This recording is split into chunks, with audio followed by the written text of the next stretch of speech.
सबको कहे कि क्या दिखाई पड़ता है तो पुड़ैया विधानसभा दिखाई पड़ता है, उसके अलावा कुछ नहीं दिखाई पड़ता है।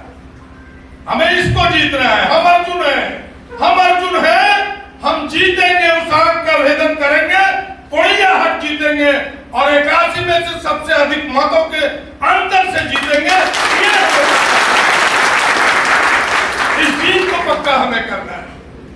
इसलिए हमने कहा कि मुद्दों की हमें तैयारी करनी है। जो 12 साल में भारतीय जनता पार्टी दिल्ली के शासन में रह करके नौजवानों को ठगता रहा, नौजवानों को ठेंगा दिखाता रहा, एक नौकरी नहीं दी, आज वो भारतीय जनता पार्टी राज्य के सड़कों पर नौजवानों का आक्रोश रैली निकालता है। समझो इन चीजों को, क्या हक है उसे? कौन से चेहरा लेकर कोई नौजवानों का आक्रोश रैली निकालता है, जिसने नौजवानों को 12 सालों तक लगातार ठगा?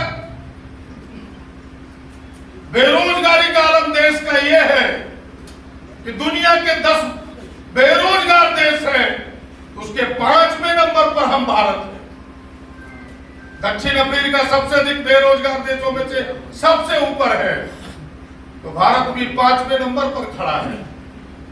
ये बेरोजगारी का आलम कर दिया मोदी जी ने, और उनके चमचे, उनके चेले, उनके अंधभक्त रांची की सड़कों पर नौजवानों का आक्रोश रैली निकालता है। ये समझने की जरूरत है और भटके हुए नौजवानों को समझाने की जरूरत है। क्या उसके बहकावे में आते हो जिसने तुमको ठगा? अग्निवीर, कभी किसी ने सोचा नहीं होगा कि सेना की इतनी प्रतिष्ठित नौकरी, देश सेवा की नौकरी, वो भी 4 वर्षों का होगा। किसी ने कल्पना नहीं किया होगा देश के लोगों ने। उसको 4 वर्षों की नौकरी उसने बना दिया। मैं तो साधुवाद देता हूं झारखंड की सरकार को, आदरणीय हेमंत जी को। आप सबों ने पिछले कैबिनेट के निर्णय को यदि गौर किया होगा, उस कैबिनेट के निर्णय में निर्णय आया कि अग्निवीर अगर देश के खातिर लड़ते हुए मारा गया और झारखंड का होगा, तो हमारी सरकार उसके आश्रित को सीधे नौकरी देगी। जरा तालियां तो बजनी,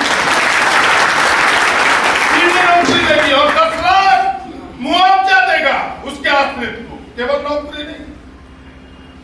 हम नौजवानों के प्रति हम समर्पित है, वो ठगने वाले समर्पित है। जरा फैसला आपको करना है, कौन है समर्पित? हम है समर्पित, आप है।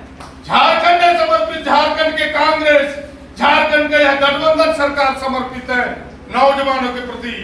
हमने कहा कि तुम अग्निवीर में चले गए बाबू तो कोई बात नहीं है, लेकिन हम भरोसा करते हैं कि अगर तुम अग्निवीर में भी मारे गए तो वो तो कुछ नहीं करेगा, लेकिन हम तुम्हारे लिए खड़े हैं सहारा पर।